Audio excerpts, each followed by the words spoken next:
Jesus and his companions went to the town of Capernaum. When the Sabbath day came, he went into the synagogue and began to teach.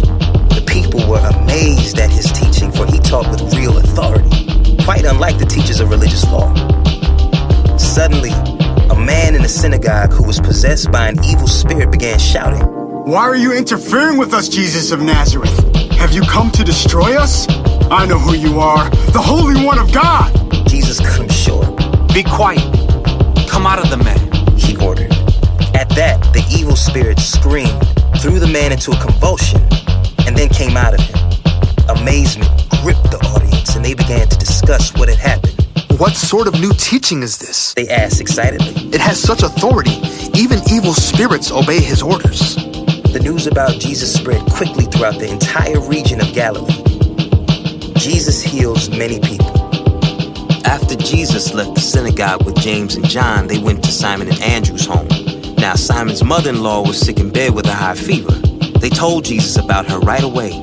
So he went to her bedside, took her by the hand, and helped her sit up. Then the fever left her, and she prepared a meal for them. That evening after sunset, many sick and demon-possessed people were brought to Jesus. The whole town gathered at the door to watch. So Jesus healed many people who were sick with various diseases, and he cast out many demons. But because the demons knew who he was, he did not allow them to speak.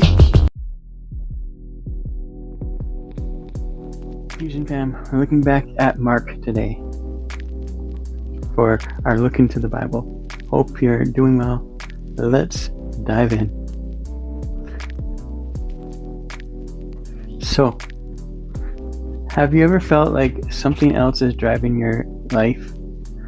Like you're in the car, but you're not in the driver's seat?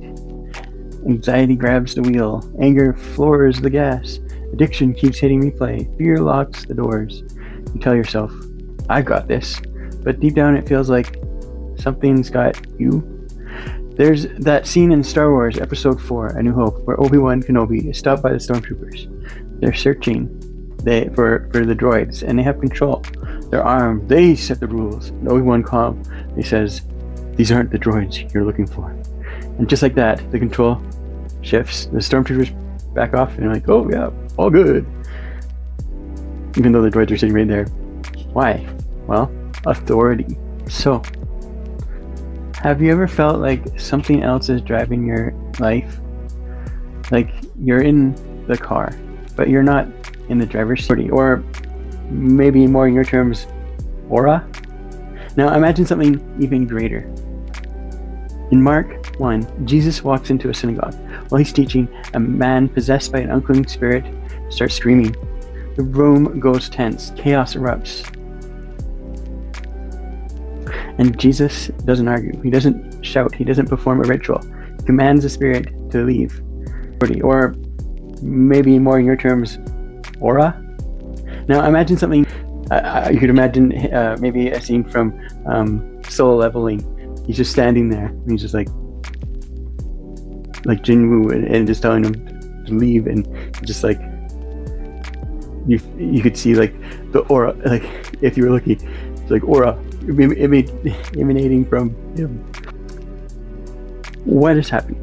Well, this is early in Jesus' ministry. People are still figuring out who he is.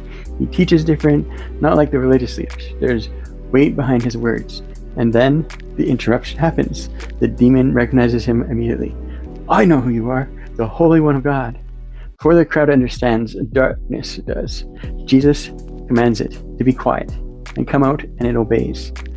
Later that day, he heals Peter's mother-in-law from a fever. By evening, the whole city crowds the door. Sick people, oppressed people, desperate people, and Jesus heals many of them.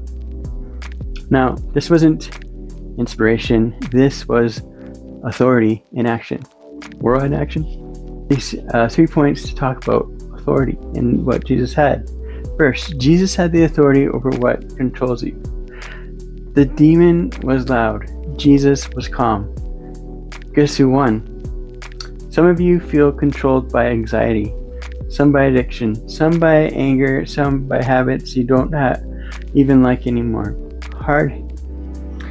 If something controls you, it owns you. And most of us don't like admitting we're owned. But this story says something wild. Whatever controls you is not stronger than Jesus. Not your past, not your panic attacks, not your cravings, not your shame. When Jesus shows up, control shifts. Secondly, Jesus isn't just inspiring, he's powerful. There are lots of inspiring voices online, motivational speakers, mindset influencers. They give advice. Jesus gives commands. In the anime Solo Leveling that I mentioned earlier, when Jinwoo, the main character, steps in, everyone's like, oh, what? He's just like this low-ranking guy. But we all know when we see it that he's gonna walk in and then he changes everything. And he knows, and he doesn't care if anyone else knows. But the power gap becomes obvious. That's Mark 1. The demon knew before everyone else. This is different. Jesus isn't just another teacher. He's not just positive vibes. He carries authority that makes darkness nervous. And if that's true, then following him isn't about religion. It's about freedom and that relationship with him. Third, freedom creates momentum. After the first deliverance and healing, the whole city shows up. Freedom speaks. When chains fall, people notice. But here's the deeper layer. Some people came because they wanted relief, not necessarily surrender. They wanted what Jesus could do. Not everyone wanted who he was. And that still happens today. People want anxiety gone. They want guilt quiet. They want pain reduced. But real freedom isn't just symptom relief. John 8:36 says, if the Son sets you free, you will be free indeed. Not distracted free, not temporarily numb, actually free. If Jesus walked into your life the way he walked into that synagogue, what would start screaming? What would panic? What would lose its grip? Because something is sitting in the driver's seat. Whatever sits there shapes your future. You are not as free as you think if something else controls your peace or your life. So maybe you're like, so what? Jesus walked in, I wouldn't care because I don't even believe it. Well, you might think that this is just church stuff. But here's a real question. What's controlling you right now? Is it working? Is it leading you somewhere you actually want to go? Is it leading you to do stuff you don't want to go, like skipping out on church to go to the dollar store or something? If Jesus has true authority, then ignoring him doesn't make you independent. It just leaves you under something else. Maybe freedom isn't about trying harder. Maybe it's about surrendering to someone stronger. And you don't need perfect faith. You can start with this. Jesus, be real, show me. And that's honest. And honesty is where real faith begins. And if you do believe in Jesus, then are you living free? Or are you saved but still chained? Sometimes we believe Jesus has authority in theory, but we don't let him speak into the areas that scare us most.